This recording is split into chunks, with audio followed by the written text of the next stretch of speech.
नमस्कार, मैं एबी सिद्दीकी। आइए स्वागत है आपका सोशल जनमंच के प्रोग्राम राजनीतिक मसाला टाइम्स पर।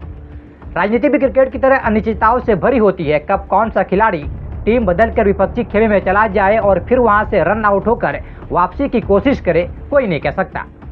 कुछ ऐसा ही हाल इन दिनों झारखंड की राजनीति में हो रहा है। झारखंड मुक्ति मोर्चा जेएमएम छोड़कर भारतीय जनता पार्टी भाजपा में शामिल हुई सीता सोरेन की वापसी को लेकर जो अफवाहों का तूफान उठा था, उस पर जेएमएम महासचिव विनोद पांडे ने एक मजबूत छतरी टांग दी है। पार्टी ने साफ कर दिया, कोई वापसी नहीं होगी।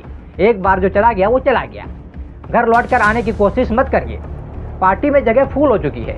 दरअसल हाल ही के दिनों में ये चर्चा जोरों पर थी कि सीता सोरेन फिर से जेएमएम में वापसी कर सकती है, लेकिन जेएमएम ने इन अटकलों पर उसी तरह विराम लगा दिया जैसे माँ बच्चों के जरा चॉकलेट खाने पर रोक लगाती है। महासचिव विनोद पांडे ने कहा, हमारी पार्टी में वापसी का कोई विचार नहीं है। ये सब महज अफवाहें है। मतलब सीधा है, जो दरवाजे से निकला अब वो खिड़की से भी घुसने की कोशिश ना करे। दुमका से दिल्ली, फिर जामताड़ा, लेकिन पत्ता कट गया। अब कहानी कुछ यूँ है कि सीता सोरेन ने लोकसभा चुनाव से पहले झामुमो छोड़कर भाजपा का दामन थाम लिया था। सोचा होगा कि भाजपा के साथ रहने से जीत की गारंटी मिल जाएगी। पहले उन्होंने दुमका से लोकसभा चुनाव लड़ा, लेकिन जनता ने कहा, मैडम सीट रिजर्व है, अगली बार कोशिश करें। फिर उन्होंने जामताड़ा विधानसभा सीट से किस्मत आजमाई, लेकिन जनता ने फिर वही जवाब दिया।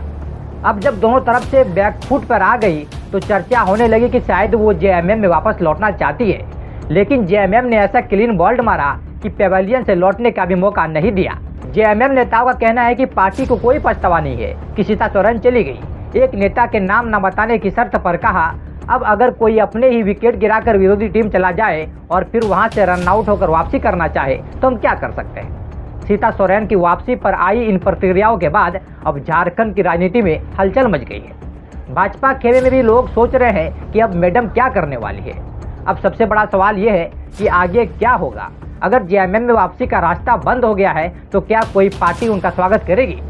राजनीतिक पंडितों का कहना है कि फिलहाल उनके पास कुछ विकल्प बचते हैं।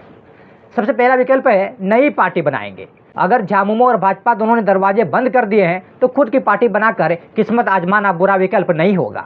नाम हो सकता है सोरेन संघर्ष सेना। दूसरा नंबर पर आजाद उम्मीदवार बनकर मैदान में उतरे। जब पार्टी नहीं तो खुद के चुनाव लड़ने में क्या हर्ज है। हाँ, नतीजा शायद वही होगा, लेकिन कोशिश करने में क्या जाता है।